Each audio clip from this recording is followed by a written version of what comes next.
Today we will take the topic of governing in turbine. So first of all, what do you mean by this term governing? Okay, so the governing of turbine is defined as the operation by which the speed of the turbine is kept constant under all working conditions irrespective of the load variation. So as we know, there is some load fluctuation while working of the turbine. Okay, but we want that the speed of the turbine will remain constant at those fluctuating conditions. So governing of the turbine is the operation by which we control, we regulate the speed of the turbine under all load fluctuation condition. Okay, so as load increases, our turbine speed tends to decrease, but the governor will try to maintain it at constant speed. Similarly, when the load on the turbine decreases, then the speed of the turbine will tends to increase. At that time also, governor will try to bring it to some constant speed so that constant amount of electricity will be produced.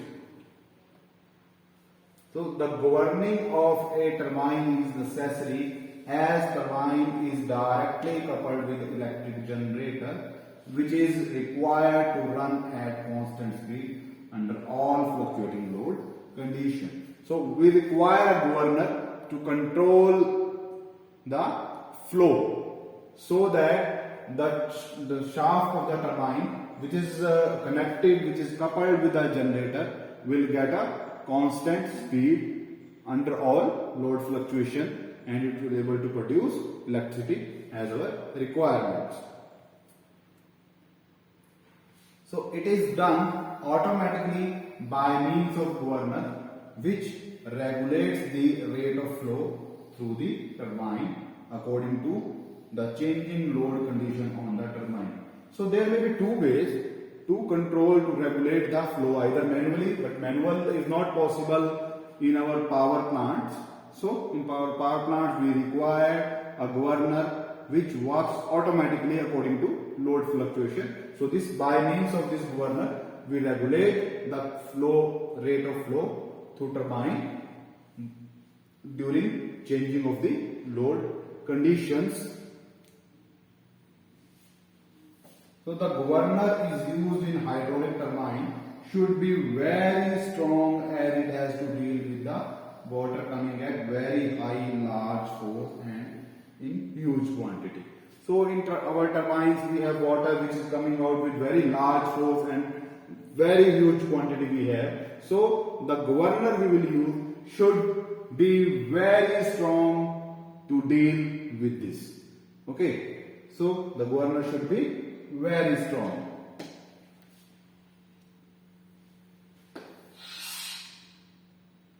So all types of turbine use oil pressure governor, which consists of the following parts. So our all type of turbine have the oil pressure governor, because oil pressure governor are very strong as compared to some other liquid driven pressure governor, because we require a strong governor. So first component is oil pump.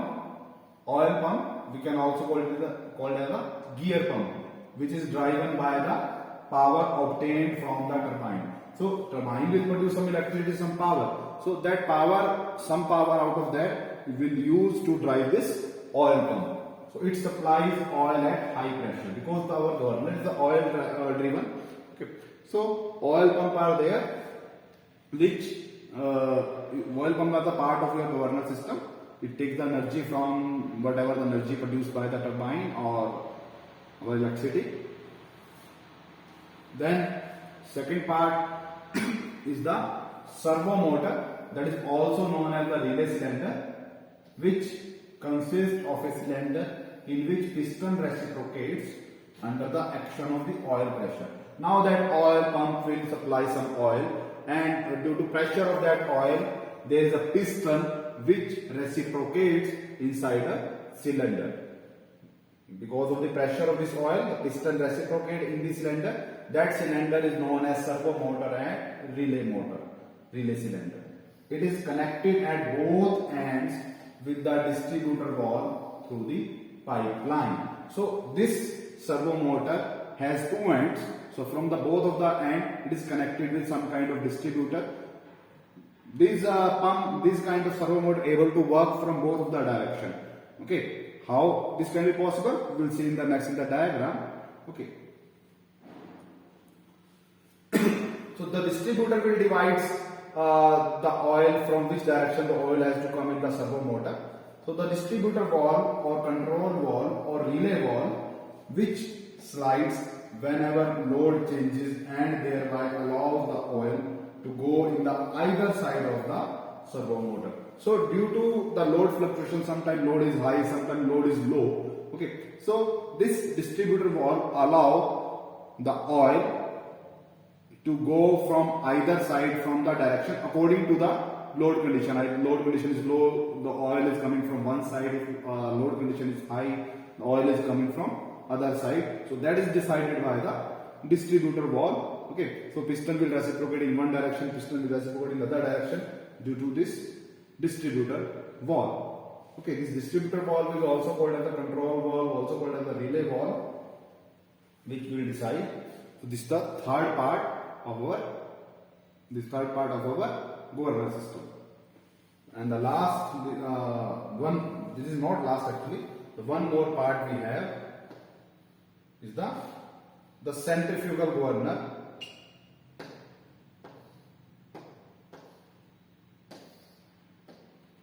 The centrifugal governor or actuator which is connected to the turbine main shaft through a belt or gears. So there is a centrifugal governor or actuator which is connected with the turbine main shaft to some belt or some gears. Okay, so this will control the actual mechanism of your turbine. It is how this can be possible, we will see.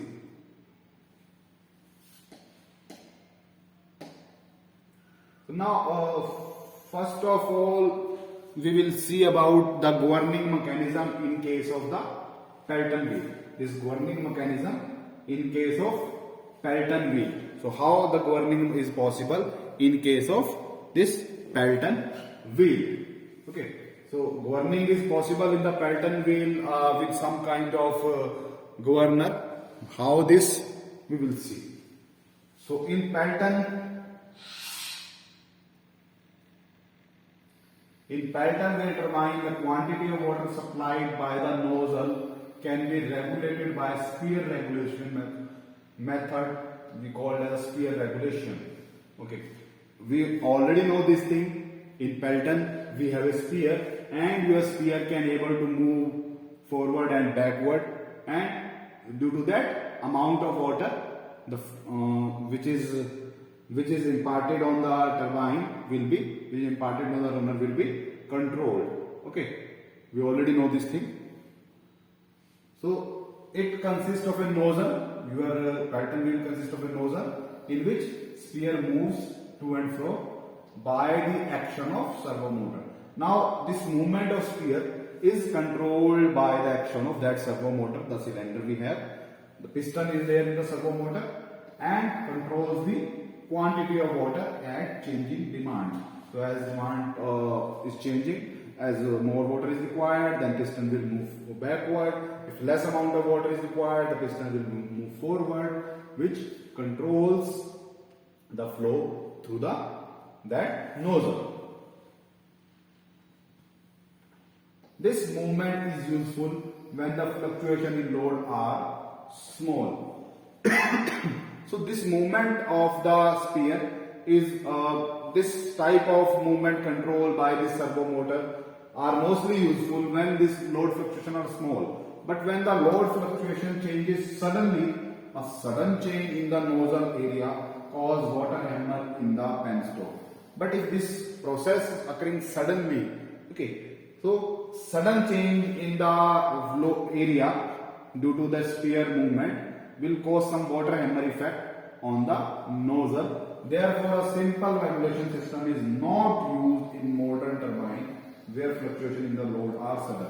So we convert that sudden change in the load to some type of mechanism that this sudden change will not make some unwanted effect on our nozzle. Okay, such kind of water hammer effect, not on the penstock also. Okay, so that flow control mechanism is something complex, not a simple one, due to this governor. How this can be there, we will see. How this can be possible, we will see just. So here we have this is the governing mechanism for the Pelton wheel turbine. So here is our nozzle. So we have nozzle here.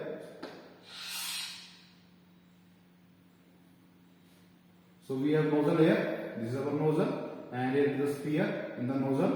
Okay. So this spear can able to move forward and backward, so that the amount of water which is imparting on the runner should be controlled. So how it can be possible? First of all, we will see. Okay. So this is our governor. This is our governor. So here we are using some kind of centrifugal governor. Actually, there are many types of the governor.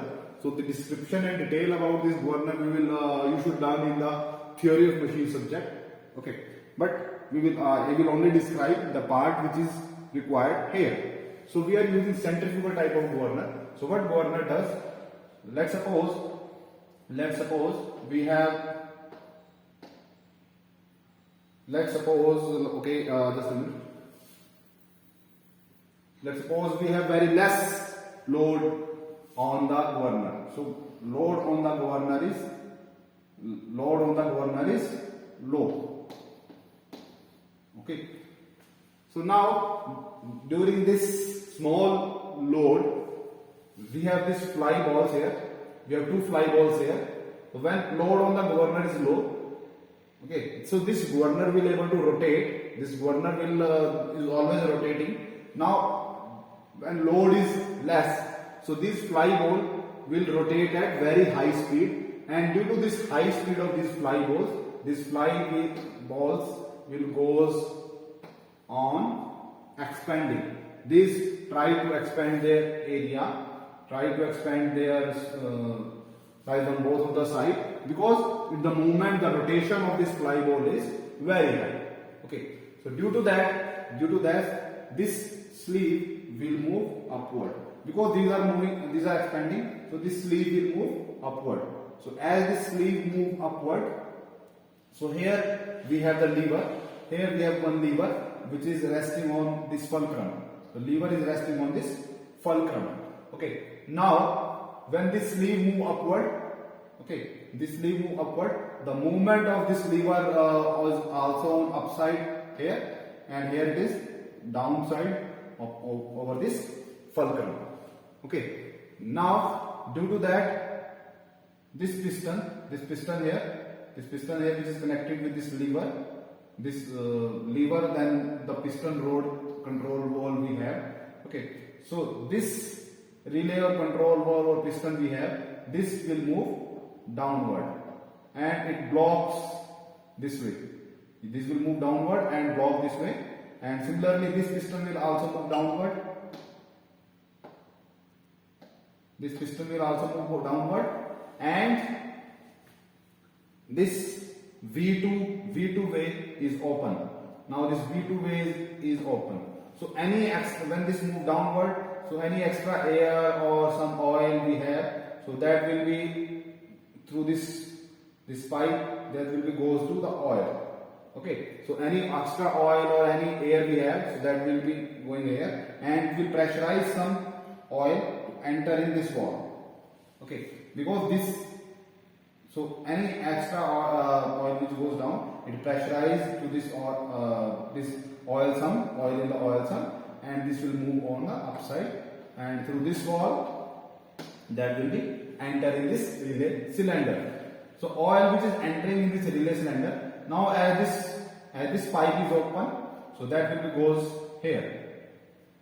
Okay, so as this pipe is open, as this valve is open, this pipe valve is open, so your oil which is coming from this oil sump is goes on this pipe, and through this it will enter in our relay cylinder or the servo motor we have, actual servo motor we have, and whatever the oil will enter from here, this will pressurize on this piston, and this piston will move forward now. Some oil will be entering from this side. So this piston will move forward, and as this piston will move forward, so this nozzle will be moving in the forward direction. So by moving nozzle in the forward direction, the area of the nozzle will decrease, and the flow through this nozzle will also decrease, which tries to reduce some speed of the runner. So as during the low load condition, so runner speed which is tends to very high will now decrease by this movement of the sphere. Similarly, when the load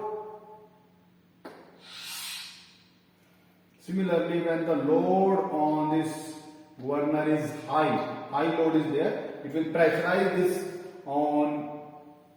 this will make pressure on this governor, and this fly ball does not able to expand more. During this does not able to expand more, and your sleeve will not going upward side, it will go downward side, and due to that this lever will move downward, and on this fulcrum it is moved upward, and as it is moved upward, so this piston or relay control valve will also go upward.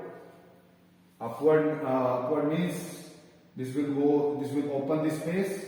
This space will be open, and this space will be closed now. This space will be closed now, and this is open. So oil from this oil sump will goes to this pipe, and from coming out from here and enters in this. Now when oil enters through this pipe, then it will be coming on this B side of the relay cylinder, and it will make pressure on this piston on this side, and which pushes this piston on this side on this. Then this sphere will move backward, and this will increase the area of the nozzle, and amount of water will increase. Okay, the flow will increase. So the high load which tends to decrease the speed, which tends to decrease the speed will now increase, and a constant speed will maintain. So in this way, the governing mechanism for this your Pelton wheel turbine is working. Okay, this is just a general model. This is a general model. Any specialized things will be there according to the requirement. If any special type of requirement will be there in the particular system, this is a general system we can use for the governing. Okay, so here is the working. We have the similar what I can describe. The similar working is here. When the load on the generator decreases, the speed of the generator increases, hence the speed of the turbine will also increase beyond the normal speed. So the centrifugal governor is connected. You can read this all whatever I described already. I described in the diagram. So all things are written here. Okay, the theory things are written here. You can read. If any doubt is here, you can ask. Okay, these all are the working for the centrifugal, the governor in case of Pelton wheel. Now, the next we have governing in case of our Francis turbine. So in the Francis turbine, as you know, the governing mechanism is controlled by the guide vanes. So we can change the angles of the guide vanes according to the requirement, according to the load fluctuation. Okay, so either we can do that manually, but in the power plant it cannot be possible. We have automatic type of flow regulation mechanism, governor system in the case of power plants. Okay, so the guide vanes of the Francis turbine are pivoted and connected by the lever and links to the regulating ring. So this is the regulating ring. So your guide plates are connected or linked with this regulating ring. Okay, so this regulating ring is connected with the guide vanes. Okay, guide vanes are pivoted about some center and it can change their angle according to the angle changing by this regulating ring. So how this ring will work, we will see here. So the regulating ring is attached with two regulating rods connected to the regulating lever. So these are two regulating rods with which my regulating ring are connected. Okay, and then this regulating ring are connected with regulating lever. So here we have this regulating lever, something lever we have. Okay, regulating lever, and this is the regulating shaft. This is again servo motor. This servo motor is again connected with some kind of governor mechanism. In this diagram, governor mechanism is not shown again. The governor mechanism is almost like the same, as load fluctuation will be there. So oil will be enter either from this side, either from this side. Okay. So if oil entering from this side, they will that will pressurize your piston on this right side. Okay. Due to that, this regulating shaft will move on this side, and this lever will move on this left hand side, and it will push this rod on this side and this upper rod on the right side. Okay, so your regulating ring will be rotating like this. It will change the angles of the guide vanes in such a way that amount of water will be striking per unit time will change. Similarly, if load fluctuation changing just like way, and if load fluctuation are like this way, that oil will enter from this side. So this servo motor moves this lever in this way on this side. Okay, and it will, and your shaft, this shaft will be moved like this, and your this lever will move on another side, and it will rotate your regulating ring. So the same type of governor will able to control this servo motor and this regulating rod and this regulating ring, which will change the guide vane angle. Okay, so water from the penstock will be entered then through guide vanes. Okay, as per the angle which is set by this governor system in the case of Francis turbine. Okay, so as for the working, you can read this. Okay, but I am describing here. The same things are written here in the working part.